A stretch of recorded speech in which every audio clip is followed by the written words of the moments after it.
Bueno, entonces vamos a empezar a hablar de las generalidades de la semiología, ¿ya? La semiología sabemos que es una parte de la medicina, ¿no? Que estudia principalmente los signos y síntomas, ¿no? De las enfermedades, ¿ya? Entonces quisiera que escriban en el chat, por favor, qué es un signo y qué es un síntoma, ¿ya? Entonces todo eso estudia la semiología, ¿no? El conjunto de signos y síntomas de las enfermedades, ¿no? Creo que no se escucha, a ver, voy a... Sí, la luz no me van a ver bien, pero yo quiero que me escuchen más que todo. Ya, bueno, más que verme, yo quiero que me escuchen, ¿ya? Que escuchen y que estén atentos a la diapositiva, ¿ya? Bueno, vamos a ver un poco más fuerte a petición. Los signos son la parte objetiva, ¿no? Todo lo que se puede ver, lo que se puede medir, ¿no? Lo que, si tú estás con otro colega, ¿no? También se puede ver ese signo. Es todo lo medible, todo lo objetivo, ¿ya?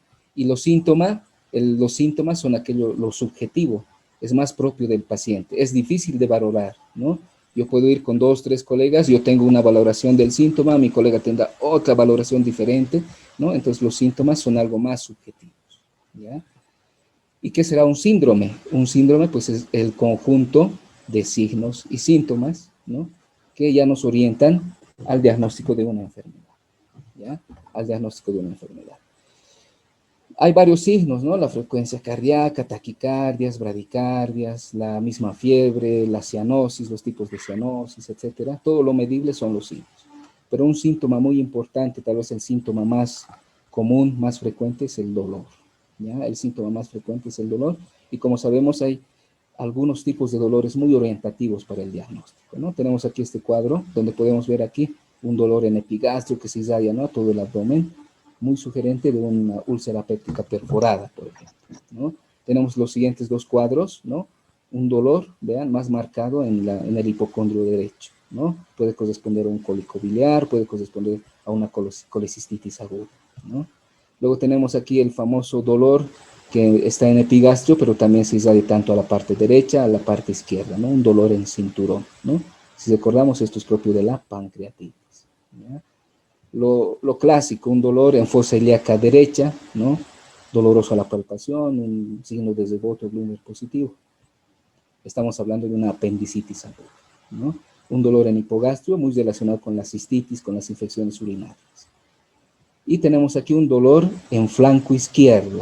¿Quién me puede decir que es un paciente anciano, ¿no? Con dolor en fosa ilíaca izquierda, perdón, con fiebre, ¿no? Disminución del apetito. ¿Cuál puede ser el diagnóstico de este dibujo? Paciente anciano, dolor en fosa ilíaca izquierda. Hay fiebre, ¿ya? Disminución del apetito, exacto, una diverticulitis. Otros lo llaman la apendicitis izquierda, ¿ya?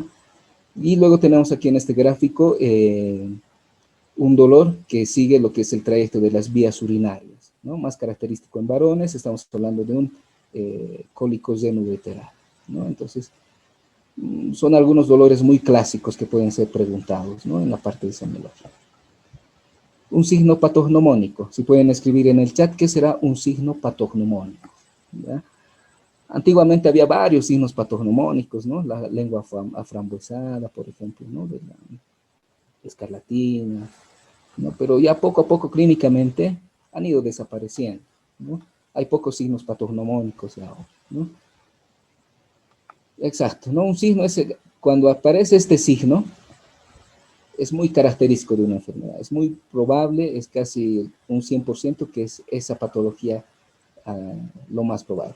Uno de los signos patognomónicos más susceptibles a ser preguntados son estas, las manchas de Koplik. ¿En dónde se ve las manchas de Koplik? ¿En qué enfermedad? Exacto, en el sarampión, ¿no? Entonces, ¿qué es lo que vemos en las manchas de Koplik? Nosotros abrimos la boca del paciente, vemos la mucosa yugal, y ahí, ¿qué vamos a encontrar? Vamos a encontrar unos puntos blanquecinos, ¿no? Unos puntos blanquecinos que van a estar rodeados de un halo eritematoso, ¿no? Y posteriormente a la aparición de estas manchas de Koplik, días después va a aparecer la erupción cutánea, ¿no? Característica del sarampión, ¿no? Traten de recordar todos los signos patognomónicos que puedan, pero yo pienso que las manchas de Koplik son muy susceptibles a ser preguntadas, ¿no? Tanto en la parte de semiología como en la parte de pediatría. Bueno, ¿y cuál será la base de la semiología? ¿Cuál es la base de la semiología? Tenemos dos partes importantes. La anamnesis, que es el interrogatorio, ¿no? Y tenemos luego el examen físico, ¿no? Entonces, esas dos partes importantes, ¿no? Especialmente cuando hacemos lo que es la historia clínica. La anamnesis y luego el examen físico. ¿Cuál de estos dos será más importante? Siempre la anamnesis. Ya más vale unos 30, unos cuantos minutos de anamnesis que más de una hora de examen físico. ¿Ya? Tratar de hacer una anamnesis completa, recabar los antecedentes, hacer una buena enfermedad actual, ¿no? Y llegar a ya orientarnos a un diagnóstico solamente con la anamnesis. Y luego nos vamos al examen físico. ¿Cuáles son los pilares del examen físico? La inspección, la palpación, la percusión y la auscultación, ¿ya? En ese orden, generalmente.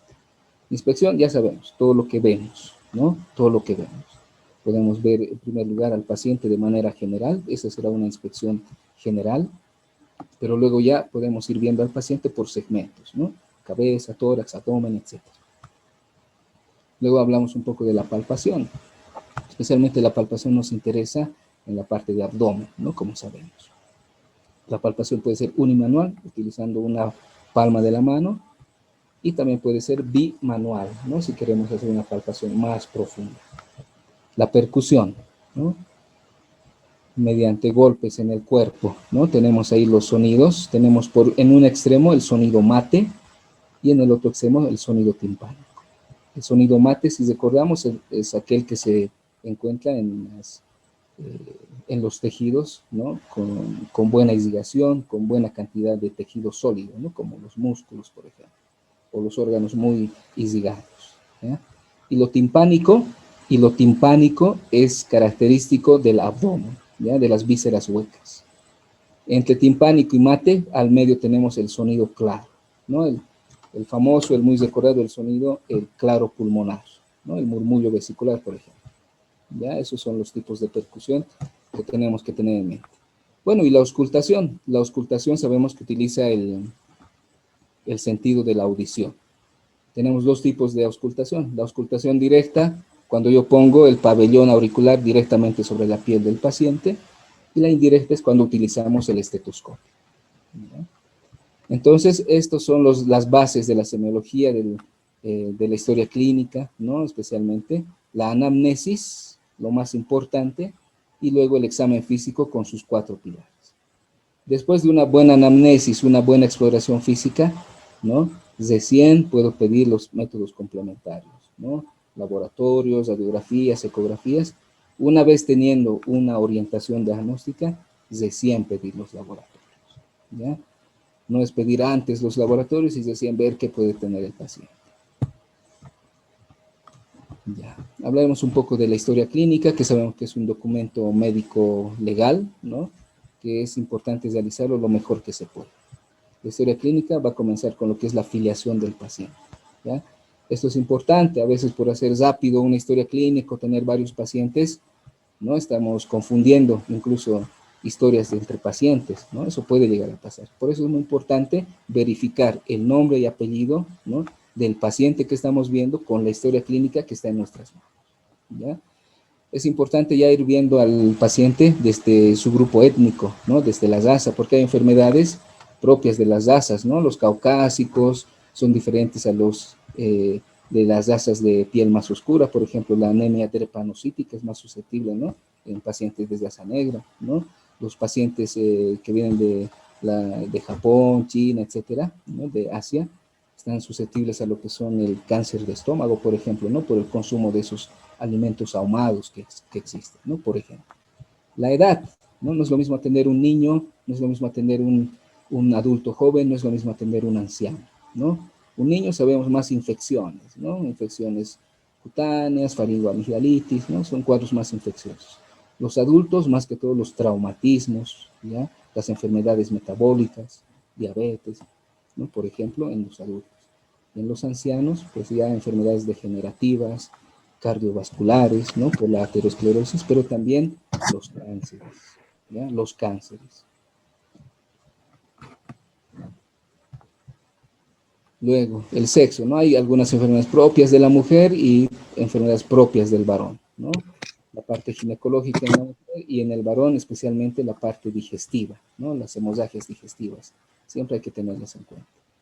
El estado civil, pues, se han relacionado, ¿no? Algunos estados depresivos con los estados de soledad, ¿no? En personas solteras, sin hijos, etcétera, ¿no? Todo eso hay que tenerlo en cuenta. En el examen de residencia, más que todo, si existen preguntas tipo caso clínico. Ahí es donde tienen que utilizar más todos estos antecedentes, especialmente los antecedentes patológicos y no patológicos de las enfermedades, ¿ya? Bueno, entre los antecedentes no patológicos, la ocupación, siempre están presentes, ¿no? Los accidentes laborales, las enfermedades laborales, exposición a ciertos minerales, ¿no? Por ejemplo, en los mineros, ¿ya? Lugar de residencia, no es lo mismo vivir en La Paz, Oruro, que vivir en Tarija, en Santa Cruz, ¿no? Tenemos ahí el mal de altura, el soroche, muy característico de estos lugares de residencia, ¿no? También todo paciente que vive en Cochabamba y que después de varios años ha tenido estreñimiento, o alteraciones del ritmo cardíaco, se puede pensar en un Chagas, ¿no es cierto? Entonces, vale mucho el lugar de residencia. Los hábitos, fuma, no fuma, bebe, no bebe, consume drogas, etcétera, las horas de sueño, etcétera, también son importantes, ¿ya? Pero para el examen de residencia, pienso yo, el lugar de residencia, donde vive, la ocupación también es importante. Antecedentes familiares, ¿no? Algunas enfermedades hereditarias o con fuerte componente genético, ¿no? Por ejemplo, uno de los que tienen que tener en mente, ¿no? El cáncer de mama, ¿no? Que puede ser hereditario, ¿no? Principalmente, a veces también se acompaña de cáncer de ovario, ¿no? Por ejemplo, entre los que hay que recordar. Entre los antecedentes patológicos, si ha tenido hospitalizaciones previas, si ha tenido cirugías previas, especialmente, recordemos esto, en casos de obstrucciones intestinales, ¿no? Después de años puede darse las bridas y adherencias, ¿no? Los accidentes que pueden, después de un tiempo, causar problemas tanto neurológicos como traumatológicos. Enfermedades de la infancia, ver si tiene alergias, si tiene las vacunas completas, etcétera, ¿no? Si alguno de los antecedentes lo ponen en algo, en la pregunta de examen, es por algo. Si hay algún antecedente que aparece, es por algo. Hay que tenerlo en cuenta, ¿no? Puede ser orientativo a la respuesta que esté buscando el que ha hecho la pregunta del examen de residencia. Bueno, y es importante lo que es la enfermedad actual, ¿ya? La enfermedad actual es muy importante siempre hacerla bien concatenada. Un inicio, un enlace y un final, ¿ya? O sea, con un buen orden, no irse de adelante al medio, del medio atrás, etcétera, no. Un inicio, un enlace y un final, ¿ya? Les pediría que traten de no rayar la pantalla, por favor. Y nada, ¿no? Las preguntas básicas siempre nos ayudan en una buena anamnesis. ¿Qué?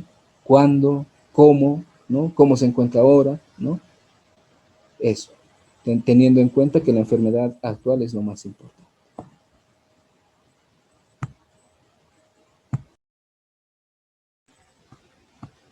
Ya, vamos a empezar ahora con la exploración física.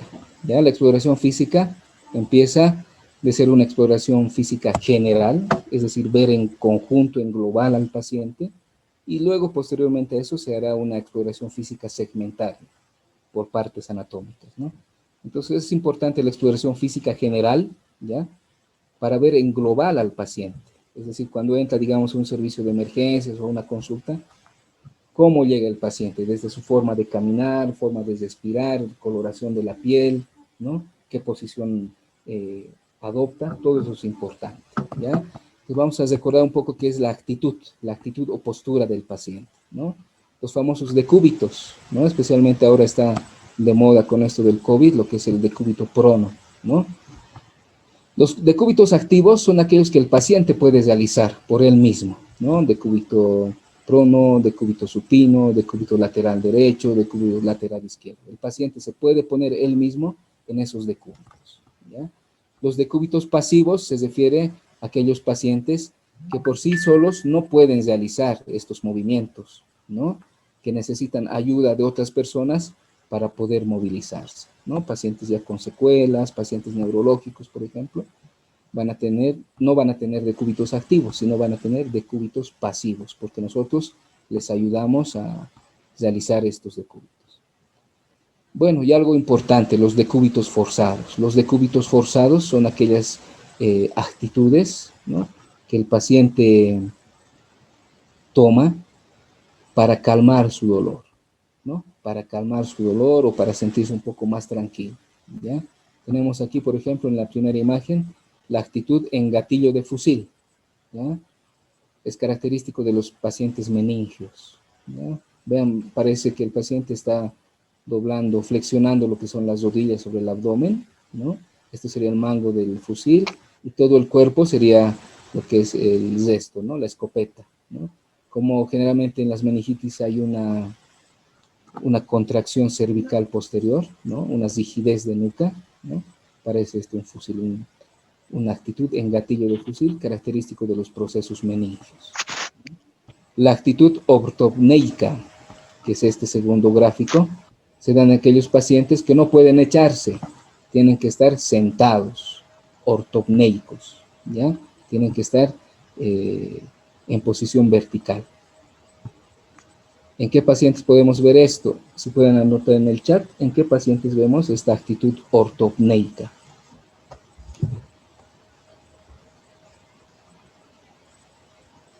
En los meningios.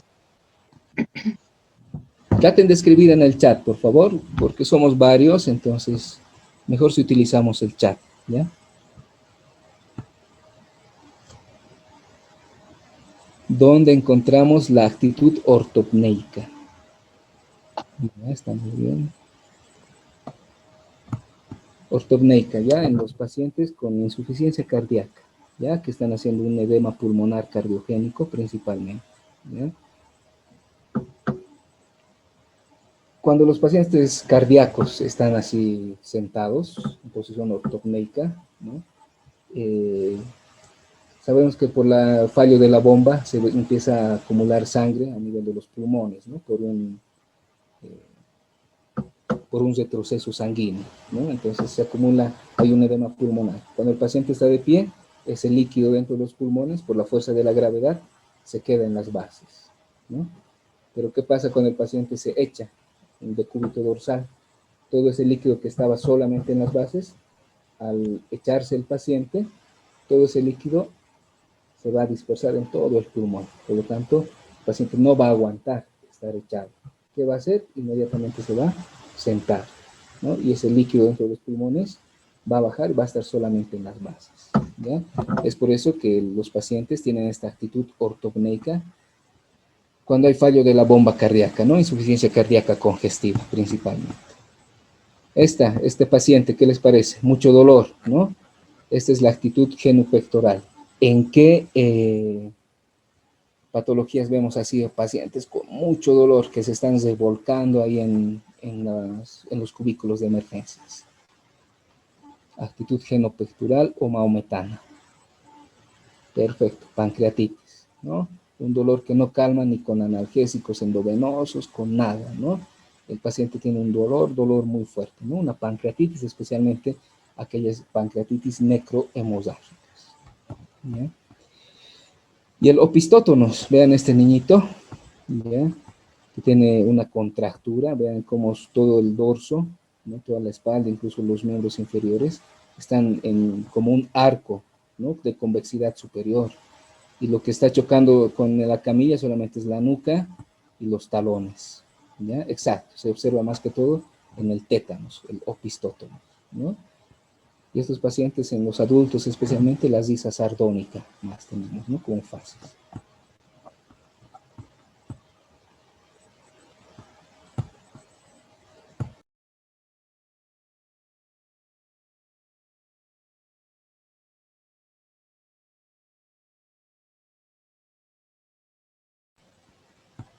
Bueno, seguimos con el examen físico general, ese vistazo global que damos al paciente, ¿ya? Pues hay que ver la piel, ¿no? Tenemos ahí clásicamente se describen las lesiones primarias, las lesiones secundarias de la piel, ¿ya? hay que saber un poco de memoria esto. Las primarias son las máculas, pápulas, vesículas, pústulas, ampollas, nódulos, tumores, ronchas, ¿no? Son las lesiones primarias que aparecen directamente en lo que es la piel. Y las lesiones secundarias son estas, ¿no? La tienen ahí descritas, que pueden aparecer a partir de lesiones primarias, ¿no? Entonces hay que saber el concepto de cada una de estas, especialmente de las primarias, porque son las más susceptibles a ser preguntadas, ¿no? Máculas son las manchas de la piel que no levantan lo que es la superficie dérmica. Las pápulas sí hay un levantamiento, generalmente menor a 0,5 centímetros. La vesícula también hay un levantamiento, ¿no? Pero hay un contenido generalmente seroso, ¿no? En las vesículas. Las pústulas, de igual manera, hay un contenido, pero el contenido es purulento, ¿no? En las pústulas. Ambas son menores a 0,5 centímetros. Las ampollas sí pueden ser de mayor dimensión, pero el contenido es más cerohemático, ¿no? Muy característico. Las ampollas, ¿de qué grado de quemadura serán muy característicos las ampollas? O flictemas, que también se llaman. ¿En qué grado de quemaduras aparecen las ampollas? Exacto, en las de segundo grado, ¿no? En las de segundo grado. Los nódulos muy parecidos a las pápulas, pero ya los nódulos son ya de mayor tamaño, ¿no? Y más que todo en el tejido celular subcutáneo. Los tumores también, ¿no? Masas más profundas, de mayor tamaño. Y las ronchas o también abones, ¿no? Muy relacionados con las reacciones de hipersensibilidad, las alérgicas, ¿no? Entonces, a veces no es posible aprenderse todo, ¿no? Pero por lo menos saber cuáles son las lesiones primarias y si en algún momento les preguntan y si alguna de estas no está en las lesiones primarias, pues será una lesión secundaria, ¿ya? Bueno, la coloración de la piel también es importante ver, ¿no? De manera global en un paciente. Tenemos, por ejemplo, esta paciente está pálida, ¿ya? La palidez a veces se puede dar en emociones fuertes, digamos, ¿no? Cuando, qué sé yo, alguien va a ver a su cantante favorito, un concierto, se emociona mucho, hay vasoconstricción periférica y la palidez, ¿no? Se puede llegar a ver, pero lo que nos interesa más que todo en la parte clínica es esa palidez generalizada de piel y mucosas, especialmente en las anemias, ¿no? Hay que ver lo que es la conjuntiva tarsal, especialmente la palma de las manos, ¿no? Y toda la piel en general, ¿no? Pero en la palma de las manos, la conjuntiva tarsal es donde más se observa, ¿no? La palidez, tanto de piel y mucosas. Todo lo contrario, la rubicundez, ¿no? Esa coloración rojiza de la piel, ¿no? Puede ser local, ¿no? Puede ser en casos de rosácea, por ejemplo, pero no olvidemos que también los pacientes poliglobúlicos, ¿no? Tienen una coloración más rojiza, incluso con algún tinte cianótico, ¿no? Bueno, la cianosis, ¿qué será la cianosis? Esa coloración azulada, ¿no? De piel y mucosas, que, bueno, bioquímicamente está relacionada con la hemoglobina reducida, ¿no? Mayor a 5 gramos. Por eso, por el momento no nos interesa, es esa coloración azulada de piel y mucosas, ¿no? Tenemos diferentes tipos de cianosis. Las dos principales, la cianosis central y la cianosis periférica. La cianosis central es la que estamos viendo en este pacientito, ¿ya? Vean que este paciente tiene una coloración más azulada en la parte central de la cara, a nivel de la boca, de las fosas nasales, ¿no? Y si vemos sus extremidades, vamos a encontrar esta coloración azulada, ¿no? En las partes distales de los dedos, ¿no? Una acrocianosis. Estas cianosis centrales ya nos indica que está fallando principalmente, puede ser el corazón o el pulmón, ¿no? Una cianosis debido a falla pulmonar o a falla cardíaca, es algo central. Por eso. Luego, las cianosis periféricas son cianosis, coloraciones azuladas, pero ya más locales, ¿no? Generalmente cuando fallan los vasos sanguíneos, especialmente las venas, ¿no? Por ejemplo, en algunas flebitis, en la enfermedad de Raynaud, ¿no? Pacientes con coartación aórtica, ¿no? Ya, coartación aórtica lo van a ver más en pediatría, ¿no? Que es un estrechamiento de lo que es la aorta, posterior a lo que es el callado aórtico, ¿no? Hay una estrechez, y justo esa estrechez es por donde salen las subclavias, ¿no? Las arterias subclavias, y por esa estrechez que existe antes de eso, como estas arterias subclavias van a los miembros superiores, ¿no? Estos miembros pueden aparecer con cianosis, fríos, ¿no? Distalmente. Ya. Y la cianosis por alteración de la hemoglobina, eso solamente lo mencionamos, ¿ya?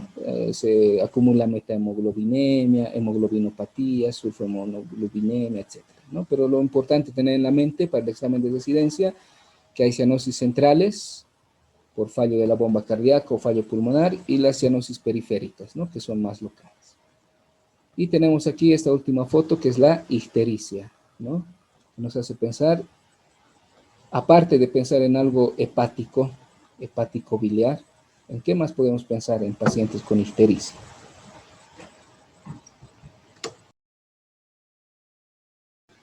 Hola, hola, continuamos. Sea de vesícula, sea de páncreas, colangitis, ya todo, pero eso sigue siendo hepatobiliar, ¿no? Colangitis, sea de vesícula, sí puede producir ictericia. Pero ¿qué más? Aparte de lo hepatobiliar, ictericia. ¿En dónde más podemos encontrar ictericia? Eso, muy bien. Hemólisis, ¿no? En las anemias hemolíticas, ¿no? Por la rotura de los hematíes que van liberando la hemoglobina y esa hemoglobina se convierte, ¿no? En bilirrubina, ¿no? Ya, continuemos. Seguimos en el examen físico general, seguimos viendo en globalidad al paciente. Ya vamos a hablar del tejido celular subcutáneo, ¿ya? Y en el tejido celular subcutáneo es muy importante la aparición de edemas, ¿no? Y lo clásico, tenemos un edema de origen cardíaco, un edema de origen renal, un edema carencial y un edema inflamatorio, ¿ya? Un edema cardíaco, o sea, a causa de la bomba cardíaca, lo que clásicamente lo describen los libros, ¿no? Es un edema rojo, duro, caliente, que deja fobia. Y si lo comparo con otro paciente que tiene un fallo renal, o un paciente que está hemodializando, digamos, sus edemas van a ser más blancos, más blandos, más fríos, y van a dejar más signo de la fobia, ¿no? Aquí tenemos cómo se hace el signo de la fobia, ¿no? A diferencia de este cuadro que está aquí, es mejor utilizar por lo menos 3 dedos, ¿no? Para marcar bien lo que es el signo de la fobia, ¿ya? Entonces, estos dos tipos de edemas son clásicos, ¿no? El cardiogénico y el edema renal. Edema cardíaco, rojo, duro, caliente, deja fobia. Edema renal, blando, blanco, frío, deja más fobia todavía. El edema carencial se le dan en los pacientes desnutridos, ¿no? Los pacientes desnutridos tienen poca albúmina, disminuye la presión oncótica, aumenta la presión hidrostática y por esa mayor presión hidrostática el líquido sale, ¿no? Fuera de los vasos sanguíneos y se queda en el tejido celular subcutáneo. En el edema inflamatorio, en un golpe, que me dan un golpe ahí, ese lugar tiene la tetrada de Celso, ¿no? ¿Cuál es la tetrada de Celso? Si pueden escribir en el chat. Ya eso es fácil, escriban rápido, muchachos, la tetrada de Celso, que ahora ya no es tetrada, ¿no? Ahora ya es pentada. Vamos, tetrada es eso. Calor, tumor, rubor, dolor, ¿no? El tumor se refiere al edema, que es un edema localizado, ¿no? Por vasodilatación local. Y el edema alérgico, ¿no? Un edema por hipersensibilidad, ¿no? Que puede poner en riesgo la vida del paciente, ¿no? Un edema especialmente en la glotis, principalmente, ¿no? Que puede obstruir las vías aéreas. ¿Ya? Entonces son los tipos de edema, los tipos de edema. Cardíaco, renal, carencial por desnutrición, inflamatorio y el edema alérgico. ¿Y qué será el signo de la fobia? ¿Cómo clasificamos el signo de la fobia? ¿No? Cuando vemos un paciente, signo de la fobia, una cruz, 2 cruces, 3 cruces, 4 cruces ponemos, ¿no? Entonces, ¿qué será una cruz? La fobia no es muy profunda, es una fobia ligera, una cruz que desaparece rápidamente. 2 cruces, un poco más profunda, tarda unos 15 segundos en desaparecer.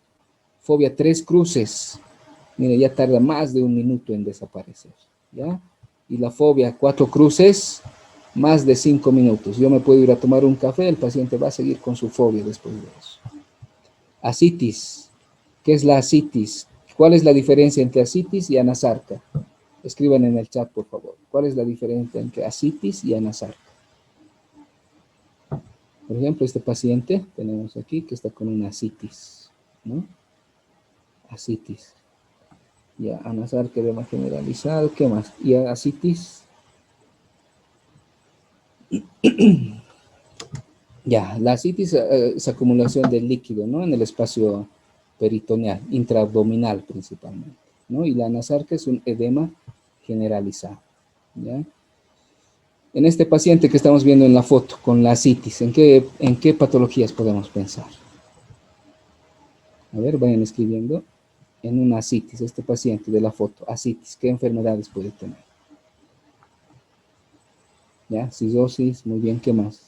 Y si este fuera un paciente anciano,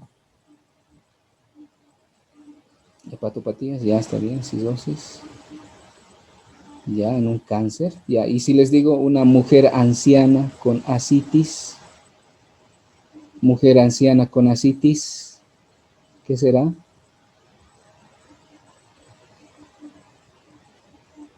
Escriban en el chat, por favor. Mujer anciana con ascitis, eso, muy bien, muy bien.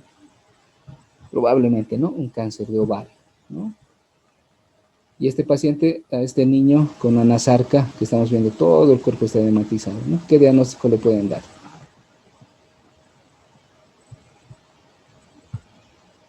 Este niñito con anasarca, todo está edematizado.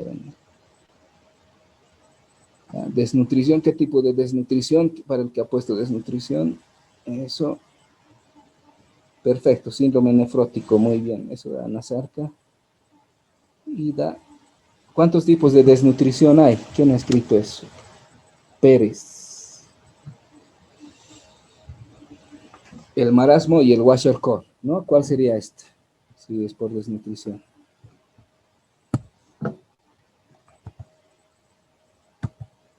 Proteica, exacto, de washercore.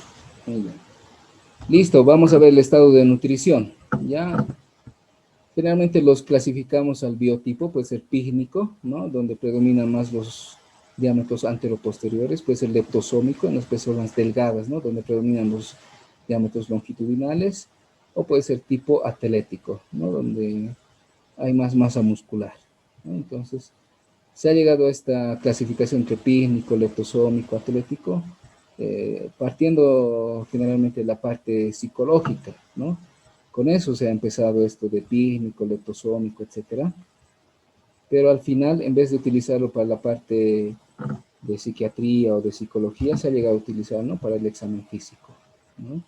Se ha visto que los pígnicos tienen más predisposición a enfermedades metabólicas, ¿no? Tipo diabetes, presión alta, poliglobulia, etc.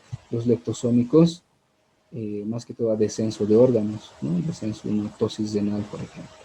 Los atléticos, bueno, aún siguen clasificados, ¿no? Como ciclotímicos, accesos de euforia con accesos de depresión. Es importante, aparte del tipo de corporal, ¿no? La talla, el peso principalmente, ¿no? Si hablo de talla y peso, ¿de qué fórmula tengo que saber bien para el examen de desidencia? ¿Qué fórmula me pueden preguntar? Eso, el índice de masa corporal, ¿no? ¿En qué consiste la fórmula del índice de masa corporal? A ver, escriban en el chat. ¿Cuál es la fórmula del índice de masa corporal? Peso por talla al cuadrado, exacto, ¿sí, no? Kilogramos por metros al cuadrado. Tienen que saber esa tabla, les pueden preguntar, si no es en semiología, tal vez en endocrinología, les pueden preguntar el índice de masa corporal. Ya, lo que es la marcha, los movimientos, lo vamos a ver más en la parte de semiología del sistema nervioso, ya, pero la marcha tiene que ser así, ¿no? Oscilante, ¿no? Oscilante, tanto extremidades superiores como inferiores, hay un eje que se crea ahí, ¿no? Entonces, hay algunas enfermedades que afectan la marcha principalmente, ¿no? Y hay una relación, pues, entre la marcha sabemos que está producida por los músculos esqueléticos, y sabemos que los músculos esqueléticos están inervados y están controlados por el sistema nervioso central. Hay una íntima relación entre cómo camina el paciente en relación con cómo está su sistema nervioso central, ¿ya? Lo vamos a ir viendo, pero esto en la parte de semiología de neurología. Y los signos vitales, algo muy básico, ¿no? Pero que por lo menos en cada paciente que veamos, 5 minutos nos tenemos que quedar analizando sus signos vitales. La presión arterial, 120-80, lo normal, frecuencia cardíaca entre 60 a 100, frecuencia respiratoria entre 120, perdón, entre 16 a 20 respiraciones por minuto, y temperatura lo normal a nivel axilar 37 grados centígrados. Conociendo los signos vitales, a ver, ¿cómo me pueden escribir en el chat? ¿Cómo serían los signos vitales de un paciente que está entrando en shock hipovolémico? ¿Cómo serían los signos vitales de un paciente que está entrando en shock hipovolémico? Signos vitales, eso es importante, ¿no? Especialmente en emergencias. ¿Cuáles serían los signos vitales de un paciente que está entrando en shock hipovolémico?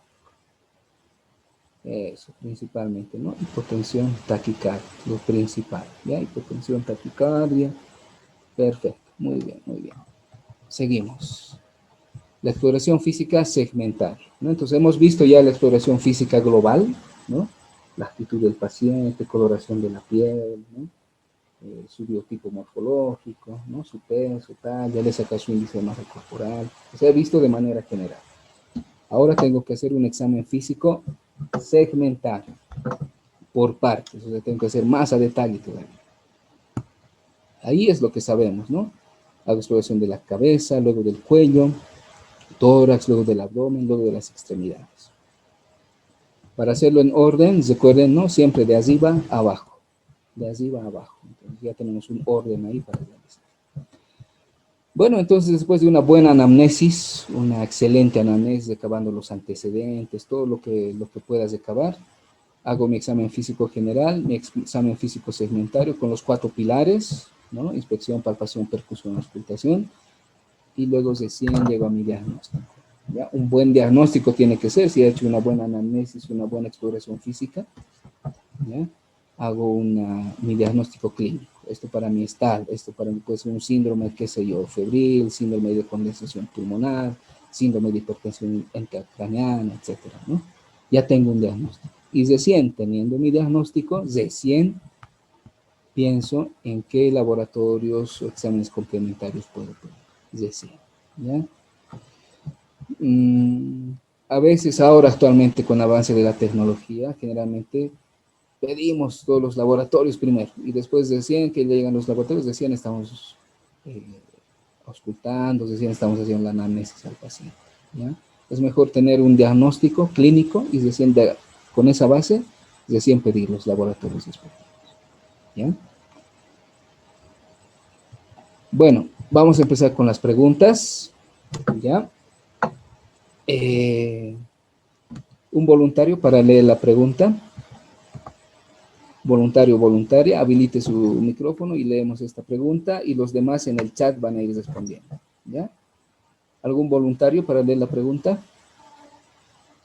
Son signos todos los siguientes, excepto A, vómitos, B, fiebre, C, náuseas, D, ictericia, E, cianosis.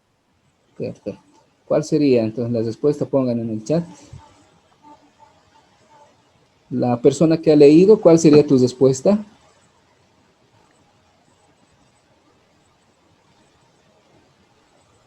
Sí. Ya, ¿por qué?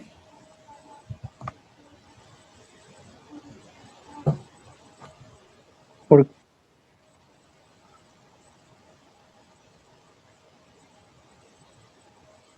Hola, hola. Entrecortado te hemos escuchado.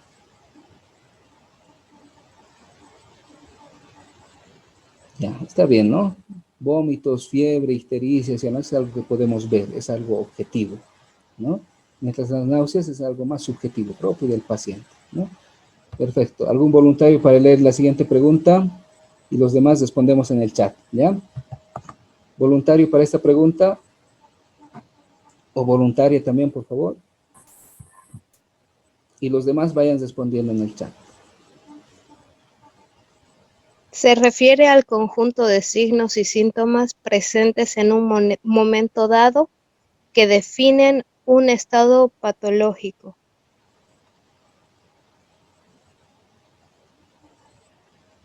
¿Ya? ¿Qué opciones tenemos? A, signo patognomónico, B, sintomatología, C, anamnesis, D, síndrome y E, diagnóstico. ¿Cuál es tu respuesta? La D.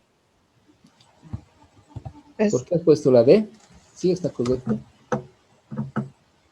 Gracias. ¿Por qué es la D?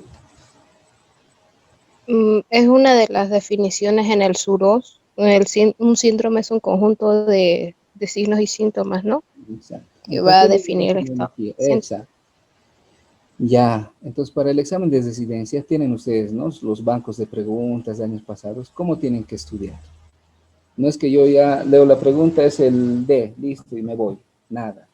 Tengo que decir la A, ¿por qué no es la A? ¿Qué me dice? ¿Por qué no es la A? ¿Por qué no es la B? ¿Por qué no es la C? ¿Por qué no es la E? ¿Ya? Así tienen que estudiar. No es solamente saber la pregunta y las respuestas. Tengo que saber por qué las otras opciones no son las correctas. Entonces, con una pregunta no estoy estudiando solamente un concepto, sino estoy estudiando los otros conceptos más. ¿Ya? Es decir, con una pregunta, en vez de estudiar un solo concepto, estoy estudiando 5 conceptos.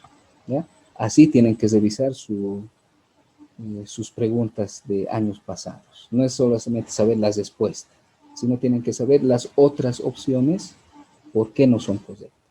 ¿Ya? Así tienen que ir estudiando. ¿Algún voluntario para esta pregunta?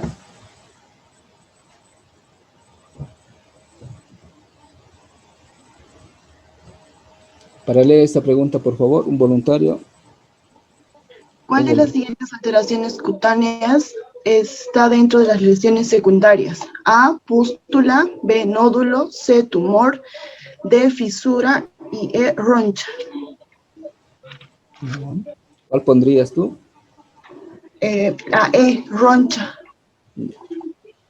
Ajá. Perdón, Esa es la D. fisura. Equivocado. ¿Ya? Esto más parece, ¿no? Como es una pregunta un poco más memorística, ¿no? Pero hay lesiones primarias, secundarias, como esta pregunta es importante porque esta pregunta ya ha entrado en un examen de residencia. Ya ha entrado en un examen de residencia. Y como sabemos, hay un banco también que lo guarda, ¿no? En el sistema, ¿no? Las residencias, entonces, a veces sacan preguntas pasadas de años anteriores y tal cual lo copian y lo pegan, ¿ya? Entonces hay que saber esta pregunta que ya ha entrado en años pasados. Y no solamente saber la pregunta y las respuestas, sino las otras opciones por qué no son, ¿ya? Es por eso importante esta pregunta. ¿Ya? Entonces, miren, ese es el primer tema de semiología. Interesante, ¿no? Estamos viendo de todo un poco, ¿no? Estamos tratando de recordar de todo un poco los principales síndromes, diagnósticos, signos, síntomas que tenemos, ¿ya? Unos 3 minutos de descanso y vamos a continuar luego con cabeza y cuello, ¿ya? Y mañana continuamos con los otros temas, ¿ya? 2, 3 minutos de descanso, cuentas un vasito de café o un vasito de agua y continuamos.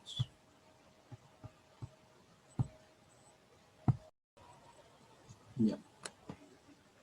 Vamos a seguir, ¿ya? Vamos a ver este tema más hoy y mañana el resto de los otros temas.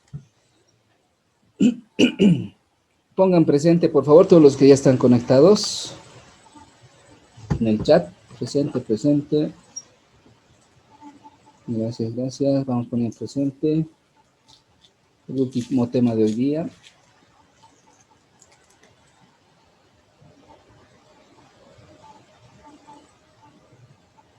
Eso, muy bien.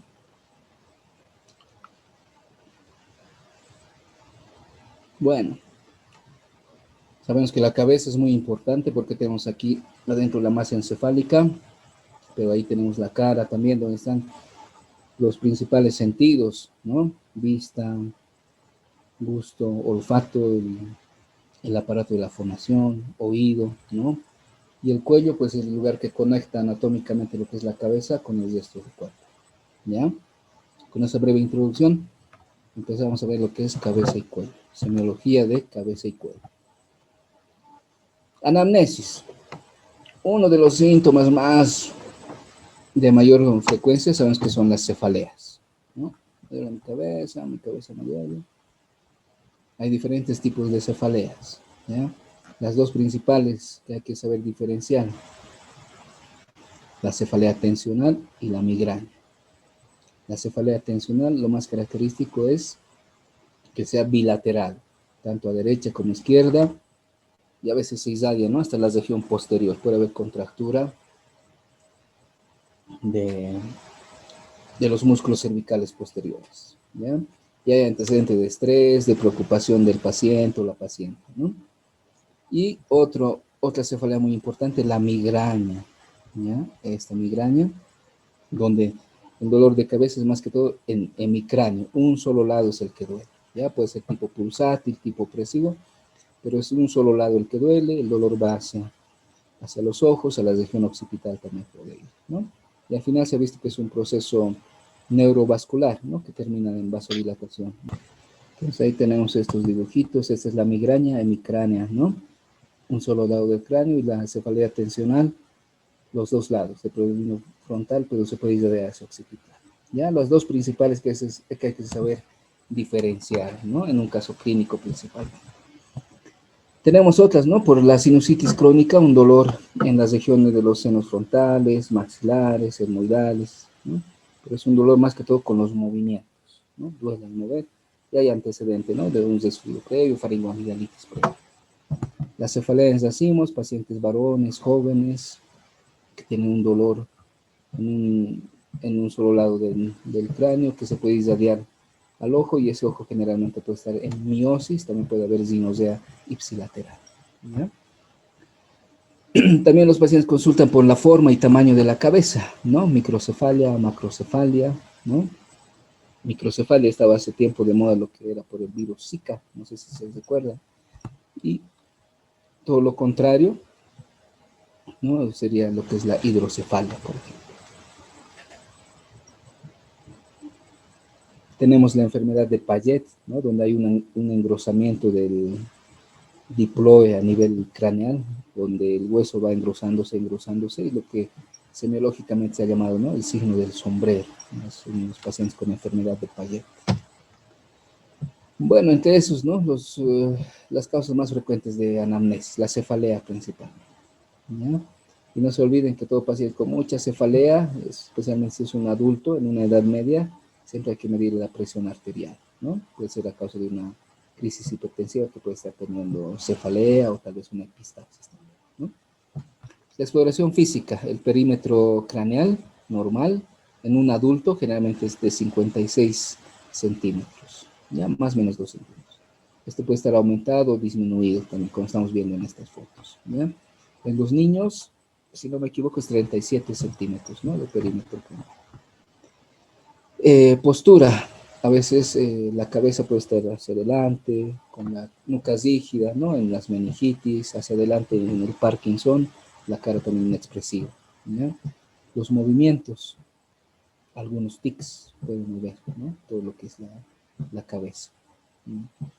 Y las facies, lo vamos a ver posteriormente, ¿no? Son las características de la cara, muy relacionados, ¿no? Con algunas patologías, ¿ya?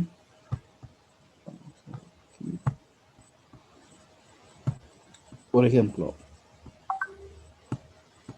aquí tenemos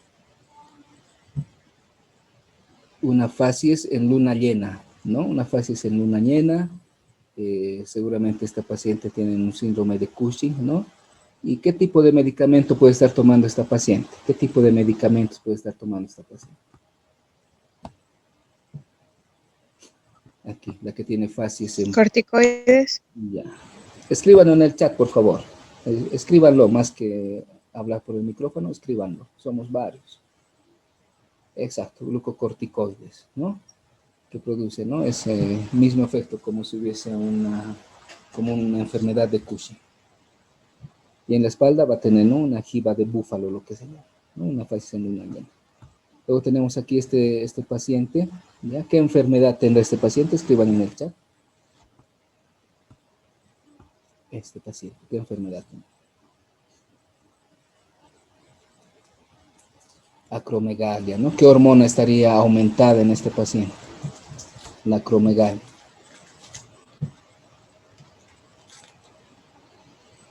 Hormona de crecimiento, la GH, ¿no? GH. Facies, ¿no? Una facies tosca, ¿no? Una nariz más grande, pero lo más resaltante, una mandíbula que protruye hacia adelante, ¿no? El prognatismo mandibular, ¿ya? Las manos también, ¿no? Los tejidos blandos también aumentan de tamaño. En este paciente, ¿qué tengo que buscar en abdomen? Pacientes con acromegalia. En abdomen, ¿qué tengo que buscar o qué estudio puedo solicitarle? ¿Qué tengo que buscar en este paciente?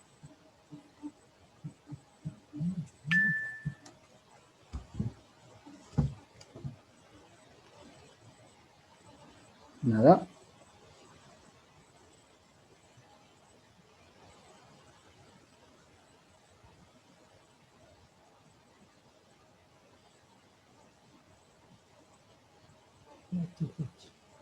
Los pacientes con acromegalia siempre hay que descartar que no haya un sea de colon, ¿no? Un pólipo de colon que puede ser maligno, ¿ya? Por lo tanto, le pedí una colostomía a este tipo de pacientes. Ya. La tercera fase es una mujer joven, ¿no? Con exoftalmos. Hay un bocio aquí en la parte anterior del cuello. La piel está caliente. Los pelos tienden a caerse. ¿Qué enfermedad tendrá? Un hipertiroidismo, ¿no? Perfecto. Perfecto.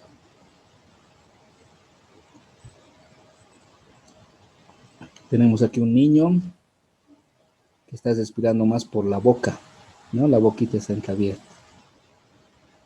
En este paciente es la facies adenoidea, ¿ya? La facies adenoidea, que se debe al crecimiento de la adenoides, ¿no? La amígdala faríngea. La amígdala faríngea está en el fondo de la faringe, ¿ya? En la orofaringe, en la pared posterior. Por infecciones también aumenta, ¿no? Ese tejido linfático que puede obstruir lo que es la orofaringe, la nasofaringe también, entonces se obstruye más la respiración nasal y el pacientito respirando por la boca, ¿ya? Esta es la facies peritoneal o hipocrática, ¿ya? Paciente deshidratado, ¿no? Una nariz fina, angulada, ¿no? Los pómulos también sobresalientes, hay una sequedad de boca, ¿no? Y el paciente está así quieto, porque tiene un proceso peritoneal, ¿no? Que no le deja moverse, un abdomen untado, ¿ya? Esto tenemos en un paciente que parece un león, ¿no? Una facies leónida, un aumento, ¿no? de las narinas, las fosas nasales. Miren cómo ha perdido lo que son las cejas, ¿no? La pérdida de la cola de las cejas se llama madarosis, si recordamos, ¿ya? Tiene estas nodulaciones en la cara. ¿Qué enfermedad tendrá este paciente con facies leónida? Lepra lepromatosa, muy bien. Una paciente joven, ¿ya? Con la piel un poco así endurecida, ¿ya? La nariz afilada. Miren esta boquita pequeñita, labios finos, puede haber fisuras alrededor, hay telangiectasias también, arañas vasculares, ¿no? En los pómulos. ¿Qué tendrá esta paciente? Esclerosis múltiple, escleroderma. Muy bien, muy bien, ¿no? En las manos tal vez esta paciente también tenga su fenómeno de Raynaud, ¿no? Luego tenemos, esta es la facies alcohólica, ¿no? En los cirróticos crónicos, ¿no? Alcohólicos, pero, ¿no? Una fase más bronceada, ¿no? Rinofima también existe, ¿no? Cianosis a nivel periducal, ¿no? Puede tener también asitis de repetición, asitis a tensión, etc. La facies alcohólica crónica. Tenemos esta facies caquéctica. ¿Qué les parece esta facies caquéctica, ¿no? Que se da más que todo en procesos oncológicos finales, ¿no? En cánceres terminales. También se puede dar en la tuberculosis, ¿no? Donde hay mucha pérdida metabólica, ¿no? Se pierde gran cantidad de tejido celular subcutáneo, incluso de masa muscular, ¿ya? Y en la cara principalmente se pierde aquí lo que está debajo del pómulo. ¿Qué se llama ese tejido que está aquí debajo del pómulo? Que otros incluso se hacen sacar, ¿no? Por manera estética. ¿Qué hay ahí? Eso, la bolsa adiposa de Bichat, ¿ya? Hay tanta pérdida metabólica por un cáncer o por la tuberculosis que esa bolsa adiposa de Bichat se va perdiendo, ¿no? Para dar energía al paciente. Luego tenemos esta facies parkinsoniana, ¿no? O facies en máscara, inexpresiva, ¿no? Con toda la cara un poco hacia adelante, ¿no? Parkinson, por afectación de las vías extrapiramidales. Bueno, y tenemos la última, esta es una parálisis facial periférica. ¿Eh? ¿De qué lado será la parálisis facial periférica de esta paciente? Escriban en el chat. ¿Será derecho? ¿Será izquierdo? ¿Será parálisis facial periférica? ¿Será parálisis facial central? ¿Qué será? ¿De qué lado es? ¿Derecho o izquierdo? En esta foto.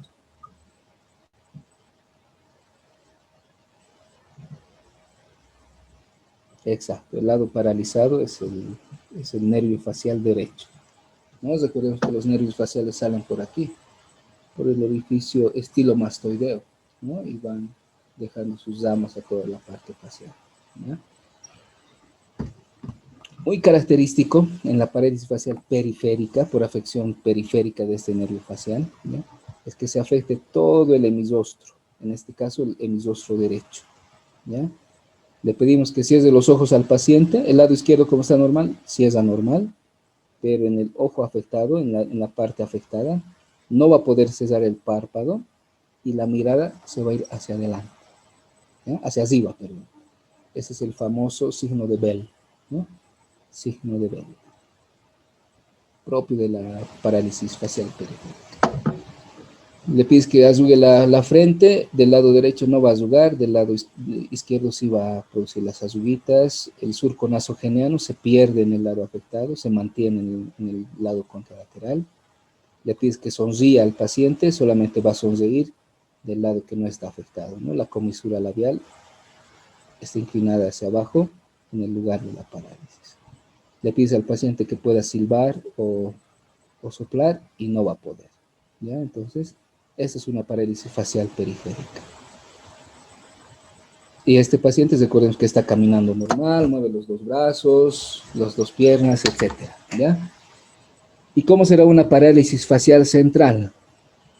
¿Qué diferencia habrá?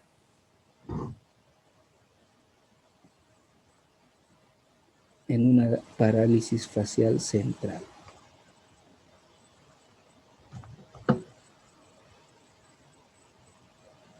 Muy bien. Afecta el cuarto inferior. Ya una parálisis facial central no se debe a la afección del nervio periférico, sino puede deberse a la afección del núcleo del nervio facial, ¿no? Una afección más en el tejido nervioso central, ¿eh? Y esta parálisis solamente abarca el cuarto inferior, no llega al ojo ni a la frente, ¿ya? Y generalmente el lado contralateral del cuerpo se puede afectar también, ¿no? Porque es algo más del sistema nervioso central, no tanto del periférico. Entonces, en una parálisis facial central no va a haber el signo de Bell. El paciente puede cerrar los dos ojos normal.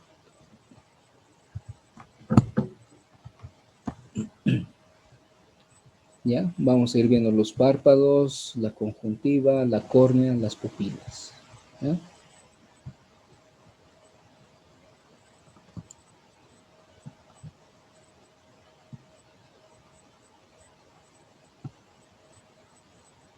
Dentro de los párpados tenemos el entropión y el ectropión.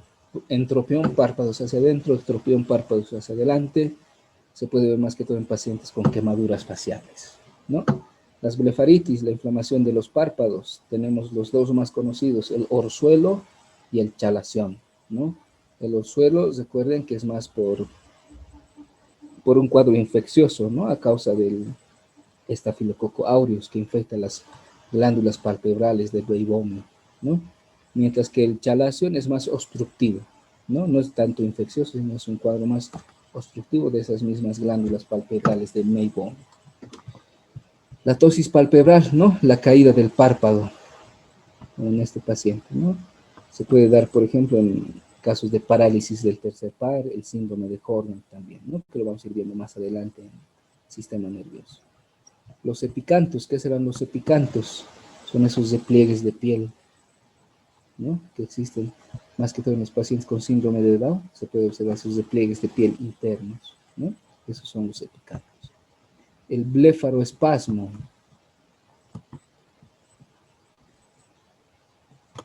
Blefaroespasmo. Cuando hay una lesión, una queratitis, ya nos vamos a ir adelantando en la córnea, ¿no? Una queratitis, alguna lesión en la córnea, el paciente automáticamente va a cesar los párpados, ¿ya? Eso es el blefaroespasmo. Una queratitis generalmente es dolorosa y para protegerlo, el paciente cierra fuertemente los ojos, ¿no?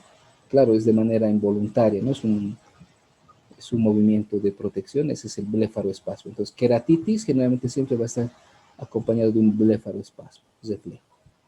Santelasmas, los santelasmas, ¿no? Esas placas amarillentas sobre los párpados, esos son los santelasmas, que se puede ver en pacientes con dislipidemia, ¿no? Principalmente.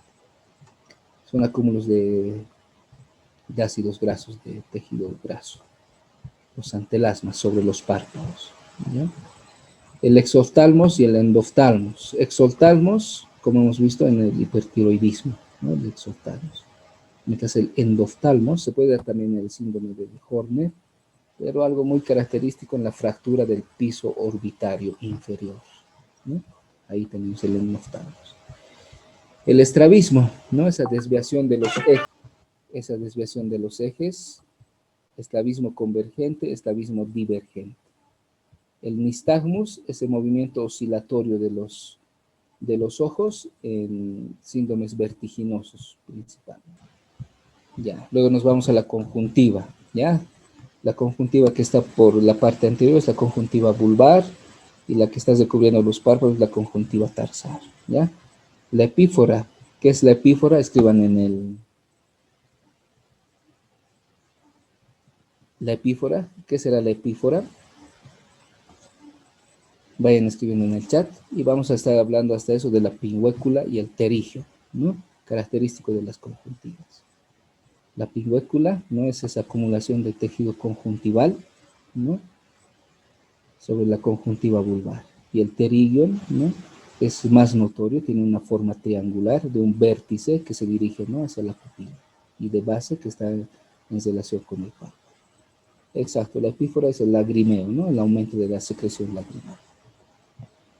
La córnea, el cerontoxón o arco corneal que vemos en nuestros pacientes ancianos, ¿no? Este es el arco corneal o cerontoxón, ¿no? Por acúmulo de ácidos grasos, ¿no? En la córnea.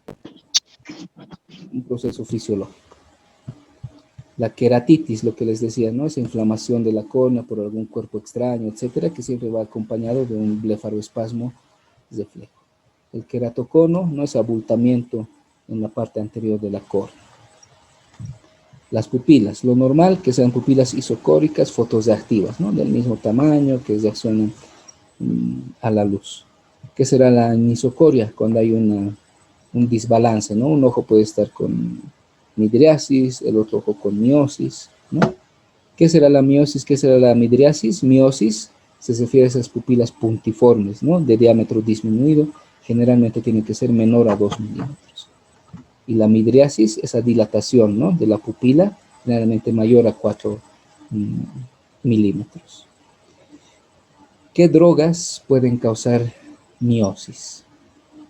¿O qué tipo de intoxicaciones pueden causar miosis?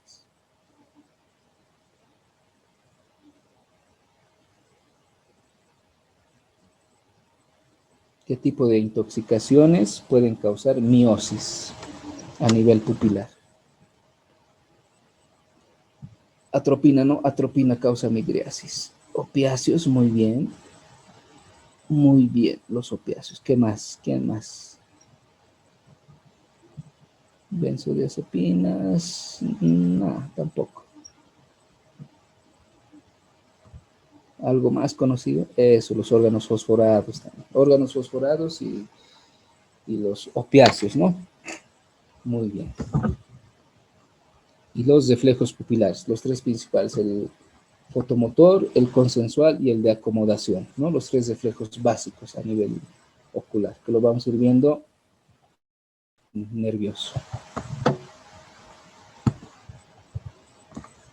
Ya, hablaremos un poco de lo que es la nariz. ¿Por qué viene a consulta el paciente? Puede ser por un síndrome obstructivo, ¿no? Que no respira bien por una fosa nasal, ¿no? Principalmente. Síndrome secretorio, que hay mucha secreción mucosa, seromucosa. Síndrome hemoságico, esa epistaxis, ¿no? Esas epistaxis que puede haber. En niños generalmente, ¿no? Por infecciones, por traumatismos, ¿no? En adultos siempre hay que medir la presión arterial, ¿no? Que puede ser el origen de la epistaxis. En pacientes jóvenes, adolescentes principalmente, tenemos esta entidad, el angiofibroma nasofaringeo juvenil, característico de adolescentes, donde hay un tejido fibroso bien vascularizado, ¿no? El tratamiento es quirúrgico, pero antes de sacarlo hay que embolizar previamente, ¿no? A esta masa de angiofibroma nasofaringeo juvenil. Síndrome doloroso en relación con las sinusitis, ¿no? Los senos frontales, los etmoidales, los maxilares, ¿ya? En los adultos, generalmente los senos maxilares son los que más se afectan. En los niños, los senos etmoidales. El síndrome, y en la sinusitis, lo característico es después de una faringoamigdalitis, ¿no? Con dolor en esos puntos sinusales. El dolor es más con los movimientos. Síndrome olfativo, ¿no? Puede ser cuantitativo o cualitativo. Cuantitativo, por ejemplo, las hiposmias o las hiperosmias, que no huele o que huele mucho, ¿no? Es algo cuantitativo. Lo que estaría pasando con el COVID, ¿no? Más que todo lo que ha pasado en la primera ola, donde había hiposmia, ¿no? Principalmente una afección cuantitativa de la parte olfativa. Y cualitativa, donde no siente el olor que tiene que sentir, ¿no? Cacosmia, parosmia, alucinaciones olfativas, por ejemplo. Es importante la forma de la nariz, la coloración de la nariz, ¿no? Generalmente tiene una forma triangular de vértice superior, base inferior, ¿no? Las narinas, el color ahí, ¿no? En el vespertilio, que puede tener de coloración más eritematosa el dorso de la nariz, pero también las mejillas, ¿no? Que se puede dar esto en el lupus. Los movimientos, especialmente de las narinas, especialmente lo que vemos en el aleteo nasal, ¿no? En pacientes con insuficiencia respiratoria. Aleteo nasal, obviamente esto va a estar acompañado de una cianosis central, como estamos viendo aquí, más peribucal a nivel de las fosas nasales, y también una acrocianosis distal, ¿no? Hay retracción, vean, retracción subsifoidea intercostal en este paciente, y también aleteo nasal. En los oídos, las otoseas, ¿no? Esa secreción por el conducto auditivo externo. Las otosagias, la salida de sangre, ¿no? Por el conducto auditivo externo. Las hipoacusias, paracusias, ¿no? Los zumbidos, los tinitos también en relación con lo que es el oído interno principalmente. El vértigo, ¿no? Esa sensación de mareo, que no solamente puede ser por afección cerebelosa, sino también por afección del oído interno, especialmente, ¿no? Con los canales semicirculares, si ustedes recuerdan, a nivel del laberinto óseo y membranoso del oído interno. Y vemos un poco lo que es el pabellón auricular, ¿no? Hay que ver la implantación. Generalmente, si trazamos una línea desde las cejas hasta la parte occipital, tiene que haber una parte, el hélix tiene que estar por encima de esa línea, ¿no? Esa es la implantación normal de los oídos. Si está por debajo de esa línea, entonces es una implantación baja de los pabellones. Es importante ver el color, la temperatura, y en algunas enfermedades hay tofos, ¿no? Los tofos reumatoideos en artritis reumatoidea, en la gota también. En la gota pueden aparecer en los pabellones auriculares. Las condritis, la inflamación del cartílago, ¿no? Del pabellón auricular. Y las otitis, ¿no? Una otitis externa y una otitis media, ¿no? Una otitis externa por inflamación del conducto auditivo externo. Si tú le jalas al paciente el pabellón auricular o le presionas el trago, va a haber mucho dolor, ¿no? Porque es una otitis externa. Pero en las otitis medias, inflamación del oído medio, tú le jalas el pabellón al paciente o le aprietas el trago, no hay un dolor como tal, ¿no? Esa es la diferencia entre una otitis externa y una otitis media, ¿ya? Tenemos aquí también un examen otoscópico donde vemos el tímpano, ¿ya? el mango del martillo. El tímpano generalmente es transparente, ¿ya? Los bordes están bien definidos. Tiene un triángulo luminoso, esto no a causa de la luz del otoscopio, ¿no? Es un tímpano normal. También tenemos algunas pruebas en relación con el equilibrio, pues el oído, aparte de escuchar, también sirve para el equilibrio, ¿no? Las pruebas de Weber y las pruebas de Zinek con los diapasones, ya que lo vamos a ver también en el sistema nervioso. Ya, orofaringe.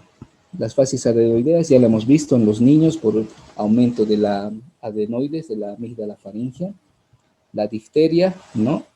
Que a veces se puede ver pseudomembranas blanquecinas en el orofaringe. El flemón periamigdalino, que vendría a ser una complicación de una faringoamigdalitis. Vean aquí, este es el flemón. Como el flemón desplaza la úvula, ¿no? Hacia el lado contralateral, ¿no? Esa es una complicación de una faringoamigdalitis. La angina de Ludwig. La angina de Ludwig, que se ve más que todo en pacientes inmunodeprimidos, donde hay un absceso, ¿no? En la base, en el piso, en el suelo de la boca, ¿ya? Esa es la angina de Ludwig. En pacientes inmunodeprimidos, la mayor complicación de una angina de Ludwig es que siga avanzando y pueda llegar a mediastino, causar una mediastinitis, ¿no? Y eso pone en riesgo la vida del paciente. La zánula, como estamos viendo aquí, es un quiste por debajo de la lengua, entre el frenillo y el vestíbulo bucal, ¿no? Ahí parece la basiguita de una zana, ¿no? Por eso se llama zánula, de tratamientos quirúrgicos. La fisura palatina, ¿no?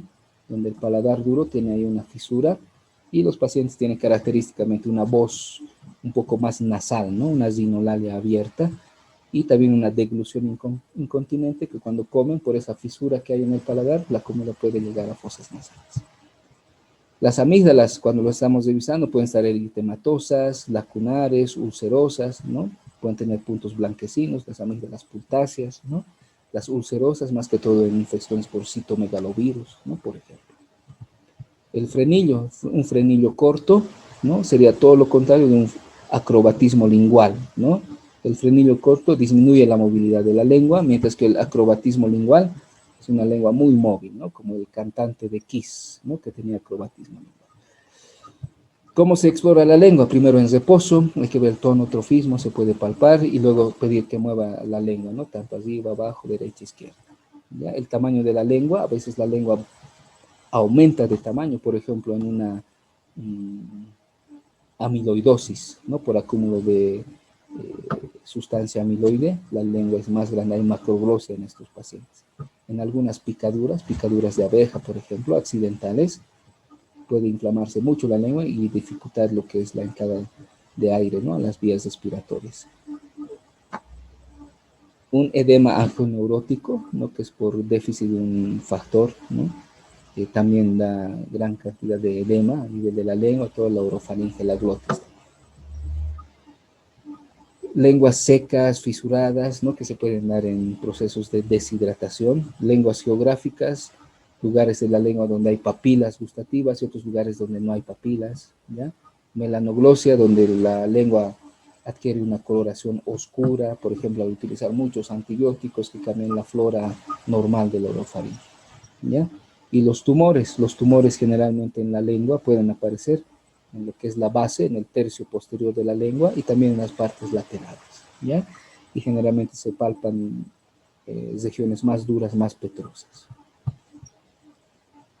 Algo de los dientes, la dentición, sabemos que tenemos 20 dientes temporales y 32 dientes ya definitivos, ¿no?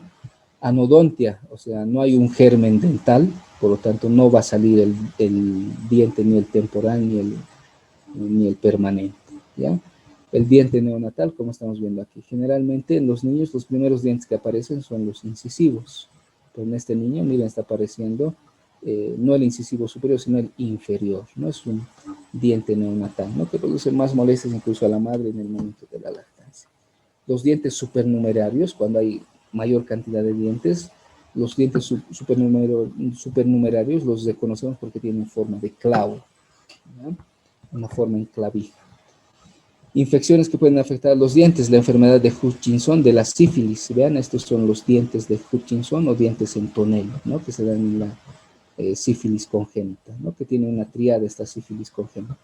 Queratitis, sordera y estos dientes de Hutchinson o en tonel, ¿no? Es la tríada de la sífilis congénita. Recordemos que las tetraciclinas, aparte de depositarse en el hígado, también se pueden depositar en el esmalte de los dientes.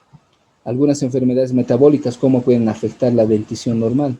El hipopituitarismo, ¿no? Afecta que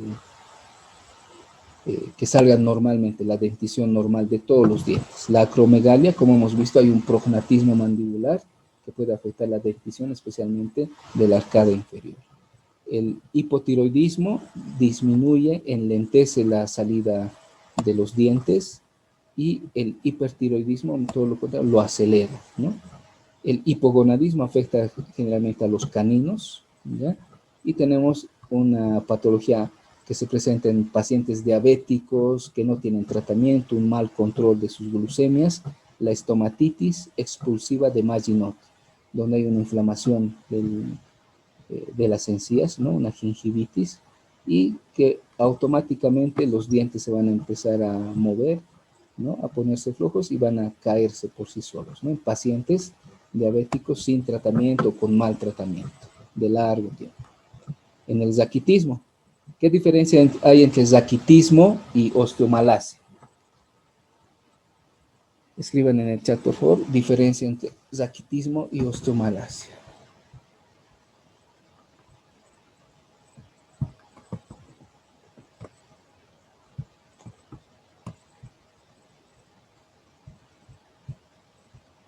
¿Qué diferencia hay entre zaquitismo y osteomalacia? ¿Qué es el zaquitismo? Ya, el zaquitismo es en niños, ya, muy bien. ¿Y la osteomalacia?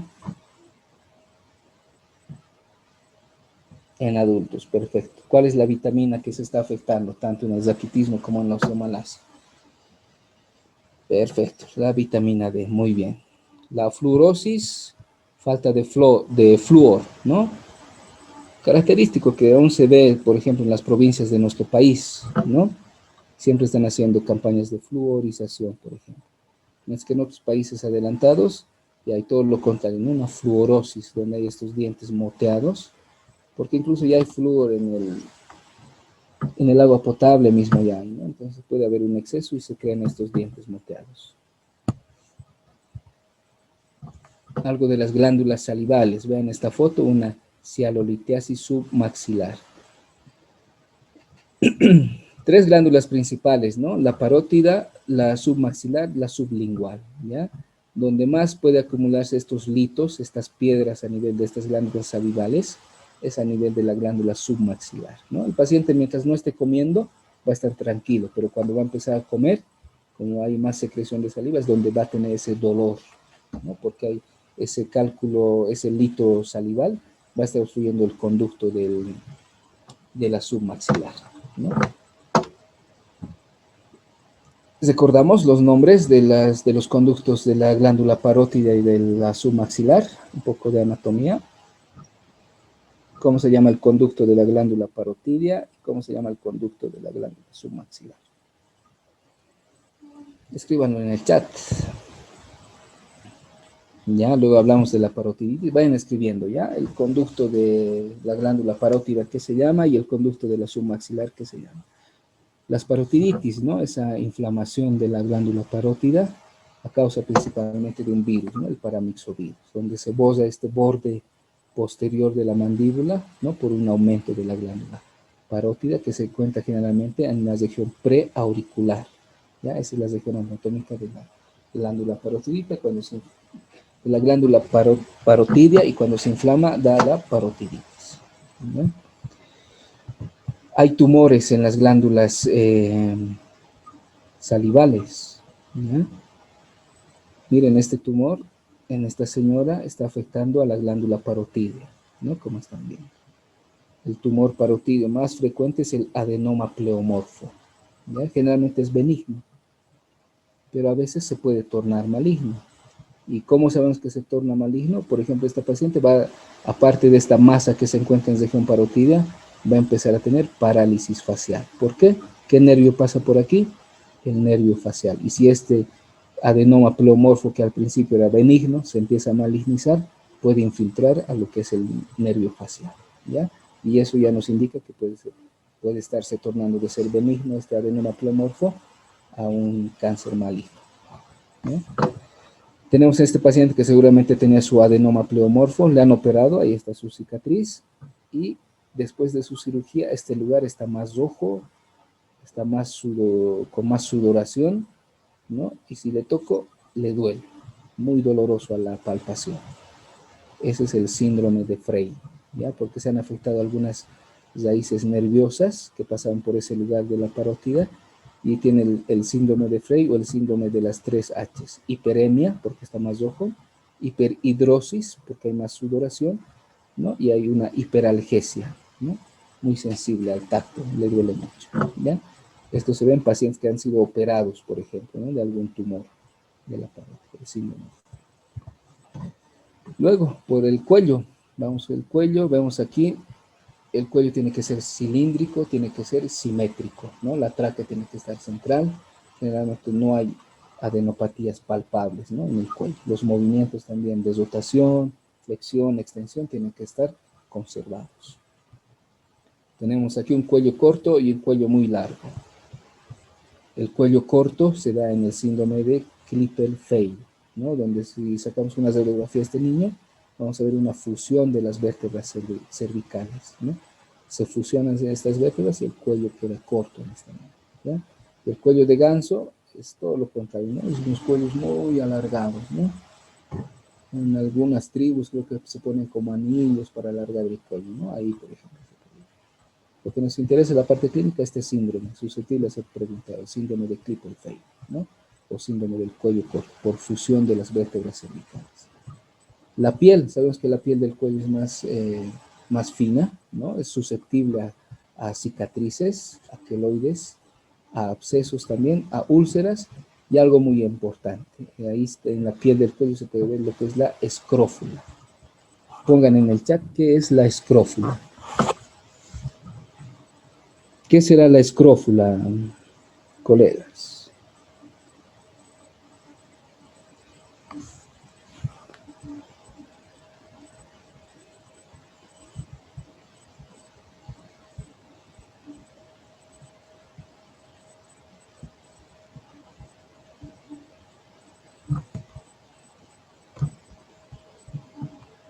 Vayan poniendo en el chat qué será la escrófula.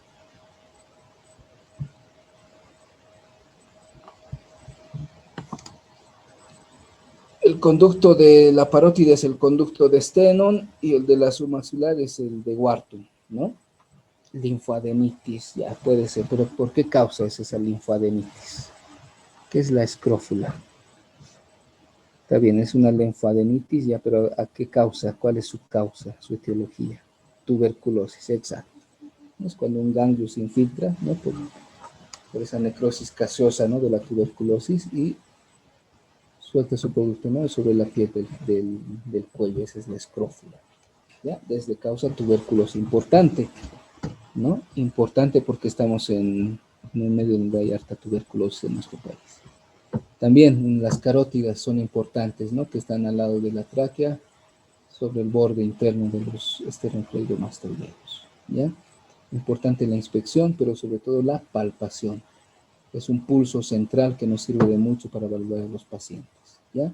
Se puede auscultar también la carótida, a veces en pacientes con estenosis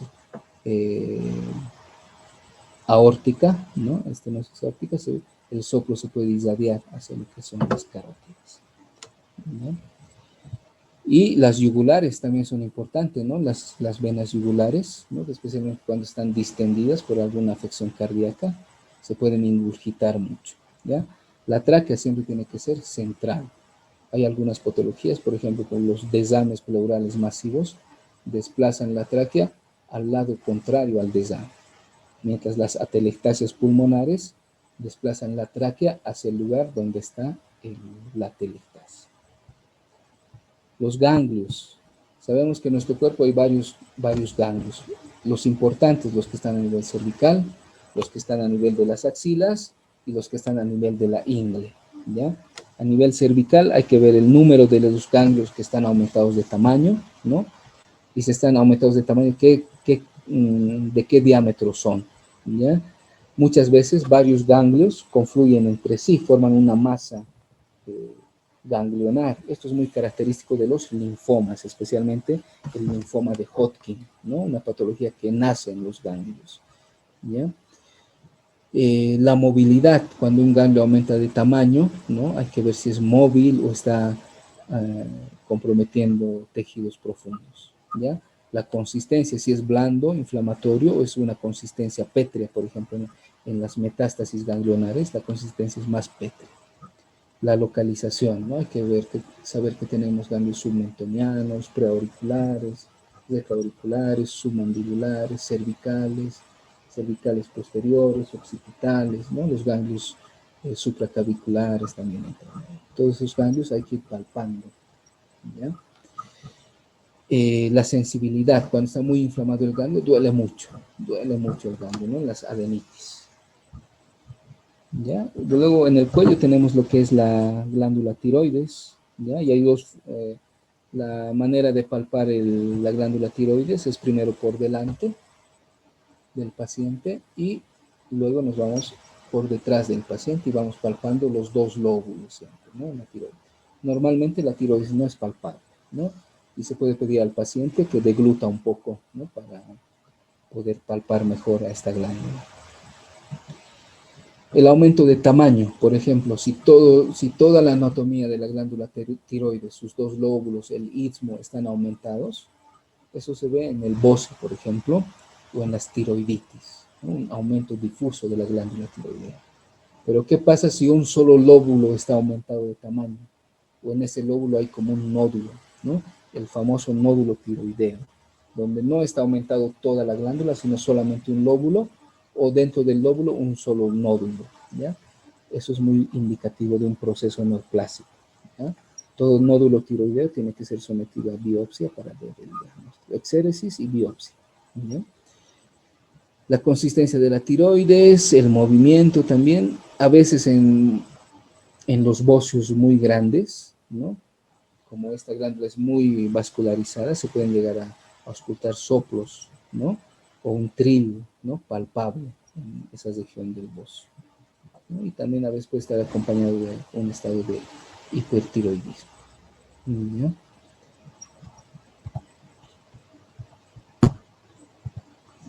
Eso, muy bien. Pues hemos recordado lo más básico, ¿no? De lo que es de cabeza y cuello. ¿Algún voluntario para leer esta pregunta? Vamos a leer las preguntas y con eso terminamos para hoy día. ¿Ya? ¿Algún voluntario o voluntaria para leer la pregunta y dar sus respuestas?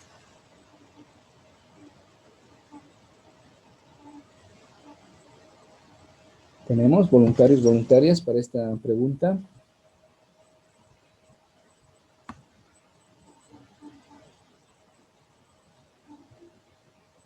Vamos, ¿algún voluntario o voluntaria para esta pregunta?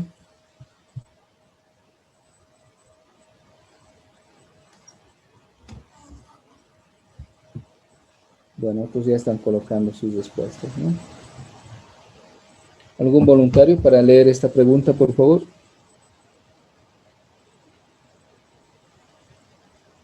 Todas las afirmaciones siguientes son correctas, excepto A. El cierre prematuro de las suturas craneales se conoce como craneosinostosis. B. El perímetro cefálico normal en adultos es de 56 más menos 2 centímetros. C. En la fase leonina hay una pérdida de la bola adiposa de Bichat. D. En la fluorosis crónica el esmalte dental es moteado opaco. E. La angina de Ludwig es la inflamación del suelo de la boca.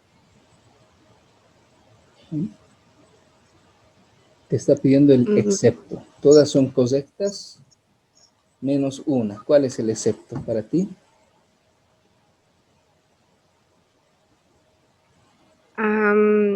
La C, no estoy muy segura.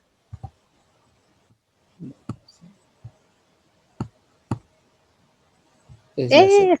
Ujú. ¿Por qué? ¿Dónde se pierde? ¿En qué fase se pierde la bolsa adiposa de Bichat? En En la fase, procesos terminales. ya, en la tuberculosis. ¿Cómo se llama esa fase? Fase caquéctica, ¿no? Sí. Ya. Entonces, vean, ustedes tienen que analizar los otros incisos y estaríamos repasando no solamente una fase, sino en total unas 5 fases, ¿no? O 5 características de lo que es cabeza y cuello. Así tienen que estudiar. No es solamente saber la pregunta y sus respuestas, sino las otras opciones, por qué no son, y así están estudiando más conceptos. ¿Algún voluntario o voluntaria para esta pregunta?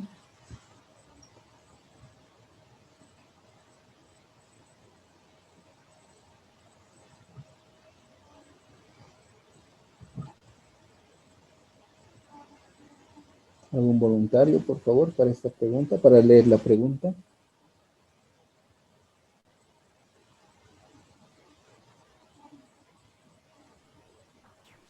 Todas las afirmaciones siguientes son correctas, excepto A, la fase redondeada en forma de luna llena es característica de la toma prolongada de corticoides y el síndrome de Cushing. B, el ectropión es la torsión del párpado hacia afuera. C, la acromegalia. En la acromegalia los dientes son demasiado prominentes y hay un aumento de altura del cuerpo de la mandíbula, lo que se conoce como prognatismo mandibular. De los dientes de Hutchinson, sordera y queratitis intersticial tienen valor definitivo de sífilis congénita. Y los trastornos olfatorios cualitativos como son hiposmia, anosmia, hiperosmia, y los cuantitativos son cacosmia, parosmia y alucinaciones olfatorias. Todos son correctos, te pide el excepto. ¿Cuál sería el excepto? L. A ver. Perfecto. ¿Por qué sería es el excepto?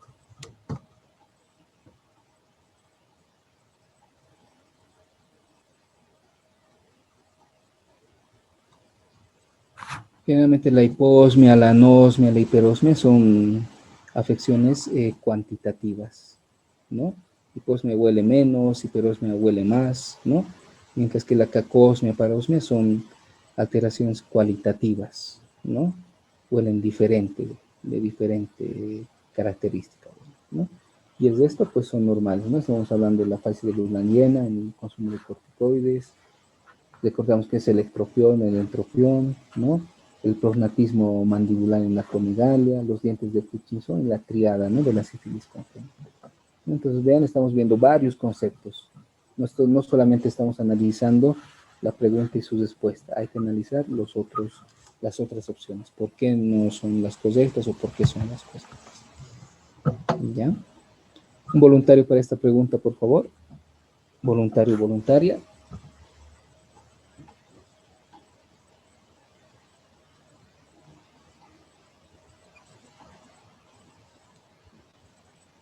¿Algún voluntario, voluntaria para leer la pregunta?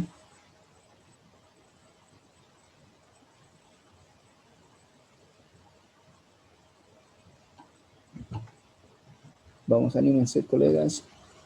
Ya vamos a terminar.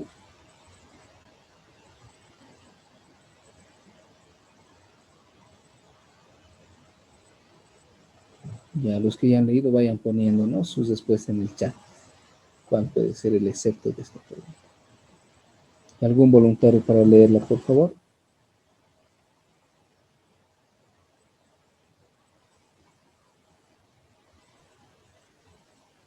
Todas las afirmaciones siguientes son falsas, excepto A. En el síndrome de Klippel-Feil hay una fusión de las vértebras dorsales, entonces el cuello está muy corto. B. La úvula tiene un desplazamiento ipsilateral al lado del flemón periamigdalino. C. El acúfeno o tinnitus representa una sensación errónea postural motivada por una alteración del tono laberíntico. D, los antelasmas son levantamientos ovales de color amarillento sobre la superficie de los párpados. E, la otalgia es la salida del flujo no hemorrágico por el meato auditivo externo.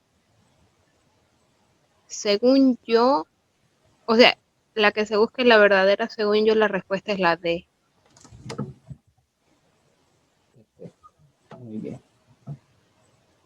Y esto verdadero, ¿no? Hay que saber solamente los... En sí, aquí en esta pregunta nos están preguntando conceptos básicos, ¿no? Si sabemos qué es el santelasma, en qué enfermedad se produce, llegamos a la respuesta.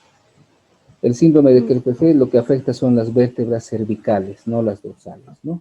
La úvula en el flemón periamigdalino, que hemos dicho, ¿no? Que es una complicación de una faringoamigdalitis. El flemón va a desplazar la úvula al lado contrario, al lado contralateral, no al ipsilateral, ¿ya? Los acúfenos tinnitus son sensaciones erróneas auditivas, ¿no? Lo postural se refiere al vértigo, ¿no? Al vértigo, esa sensación de giro de objetos. Y la otalgia es la salida de flujo no hemorrágico, no, la otosea, ¿no? Se refiere a la salida del flujo, ya sea hemorrágico, serosanguinolento por el conducto auditivo externo. Ya, seguimos, vamos, un voluntario para esta pregunta y vamos respondiendo en el chat.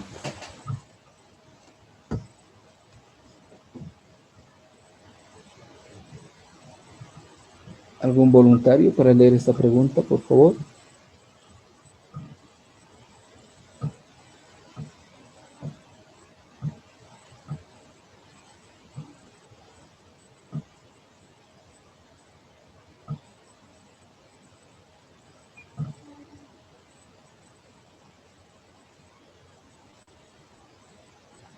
Los que ya han leído pueden ir poniendo sus respuestas en el chat. ¿Qué es el vespertilio?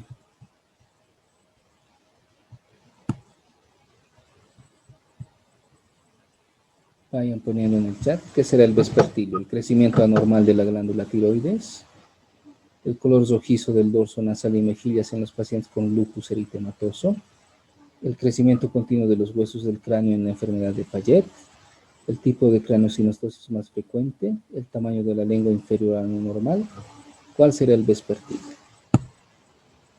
Es la B, ¿no? Esa coloración rojiza en el dorso y las mejillas, ¿no? En la forma de mariposa o de murciélago, ¿no? En el lupus, muy característico. ¿Ya? ¿Qué se llama el crecimiento anormal de las glándulas tiroides? ¿No? Es el bocio. El crecimiento continuo de los huesos del cráneo en el Payet es ese signo del sombrero, ¿no? La craneosinostosis más frecuente es la escafocefalia, ¿ya? El tamaño de la lengua inferior a lo normal es la microglosia. Bueno, entonces, como hemos visto, semiología es bonito, ¿no? Se ve de todo un poco, ¿no? De varias materias, de diferentes órganos del cuerpo, ¿ya? Entonces vamos a ir recordando así lo más básico y vamos a ir tocando un poco de todo, ¿ya? Y como están viendo, es importante de todo lo que nosotros estudiamos teóricamente, convertirlo en pregunta tipo test, ¿ya? Y de la pregunta tipo test, ¿cómo tienen que estudiar? Pues en su casa, en la mañana, en la tarde, lean el texto, lean el libro, y en la noche conviertan en preguntas, ¿no? Analicen las preguntas de años anteriores también. Analicen la pregunta y las respuestas, lo que les está pidiendo, lo verdadero, lo falso, etcétera. Y también las otras opciones, vayan analizando por qué no es, ¿ya? Entonces así van a ir estudiando varios conceptos en uno, ¿no? Con una sola pregunta van a estudiar varios conceptos, un tema entero incluso se puede estudiar en una sola pregunta, ¿ya? Eso sería todo hasta aquí entonces, nos vemos mañana con los otros 4 temas y ahí terminamos la parte de semiología. Listo, que tengan buen descanso, nos vemos hasta mañana.